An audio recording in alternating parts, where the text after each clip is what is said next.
Vou lavar minhas redes, mas não quero ir embora. Quero tua presença, ela muda uma história. Foi depois de uma noite que Simão te encontrou, com o barco vazio, nenhum peixe apanhou. De que valem os planos se me sinto vazio? De que valem os sonhos sem os teus ideais?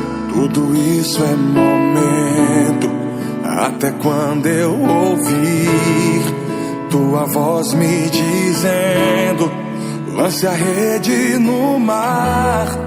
E depois do milagre eu não quero ir embora.